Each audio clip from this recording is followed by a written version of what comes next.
윤석열 정부 국정원이 12.3 불법 계엄 이후 부서장 이상 고위직들에게 상당액의 특활비를 뿌린 사실이 드러났습니다.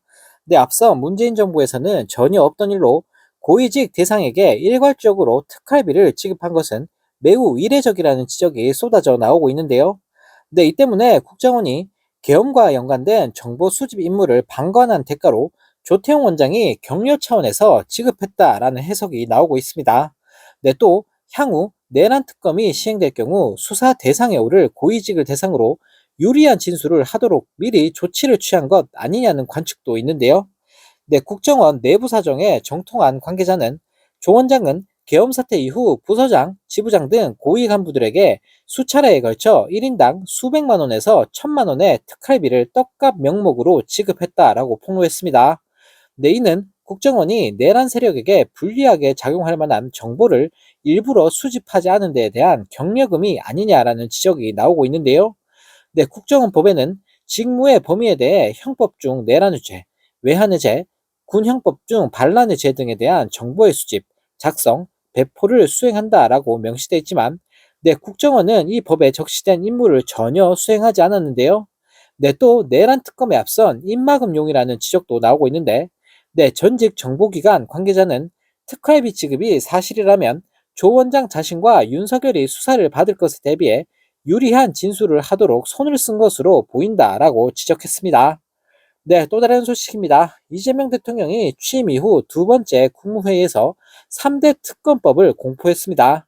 네, 강유정 대변인은 이 대통령은 전 정부에서 이미 여러 차례 거부권이 행사된 특검법이라는 점에서 현재 내각 구성원들의 의견을 충분히 수렴해 심의를 거쳤으며 의결에 이르렀다라고 밝혔습니다. 네, 또 강 대변인은 이재명 정부가 1호 법안으로 3개 특검법을 심의 의결한 건 지난 6월 3일 대선을 통해 확인된 내란 심판과 헌정 질서 회복을 바라는 국민 여러분의 뜻에 부응하는 조치라고 강조했는데요.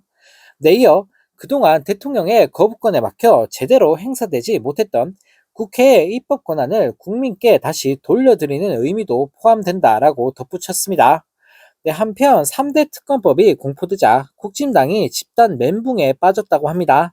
네, 국힘당 인간들은 국민의힘 대부분의 의원을 수사선상에 올리겠다는 것이라며 부들부들 거렸다고 하는데요.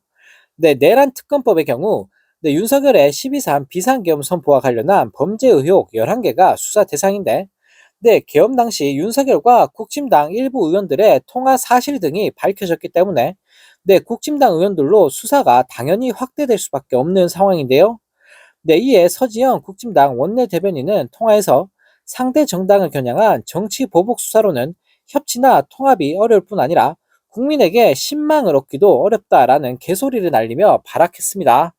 네, 또 다른 국힘당 원내 지도부 역시 내란 특검으로 위헌 정당 해산 심판 청구에 명분을 만들 수 있다는 우려가 있다. 적절하지 않다라는 말 같지도 않은 소리를 날리며 부들부들거렸습니다. 네, 이런 가운데 이재명 대통령의 검찰 개혁이 본격화되고 있습니다.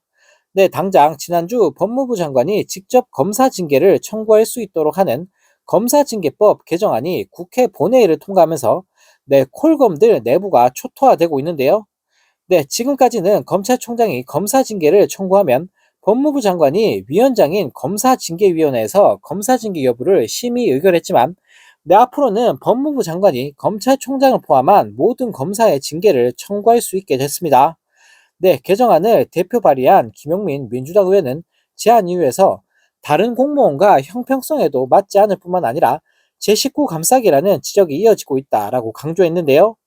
네, 이처럼 검찰 내부는 현재 집단 뇌절이 왔다고 하는데, 네, 하지만 집단 행동에 나설 가능성은 현저히 낮다고 합니다. 네, 한 검찰 관계자는 헌법 개정 사안도 아니기 때문에 사실상 검찰이 대항할 명분이나 힘이 없다라며 부작용을 강조해도 오해만 사기 때문에 그냥 자포자기한 심정으로 지켜보고만 있다. 속수무책인 셈이라고 밝혔는데요.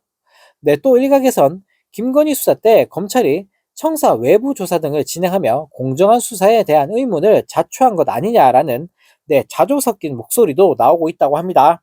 네, 또 다른 소식입니다. 이재명 대통령이 취임하면서 새 정부가 출범했지만 전체 공기업 및 공공기관장의 70% 이상이 1년 이상 임기를 남겨두고 있는 것으로 파악이 됐습니다.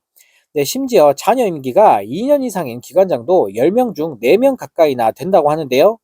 네, 특히 윤석열이 지난해 12.3 불법 계엄 사태로 내란을 일으킨 뒤에도 윤석열 정부가 임명한 기관장만 56명에 달했다고 합니다. 네, 이에 기업분석연구소 리더스 인덱스는 이 중 53명은 국회 탄핵안 가결 이후 임명돼 알박기 인사 논란 대상이 될 가능성이 크다라며 뻔뻔한 윤석열 정부의 행태를 꼬집었습니다.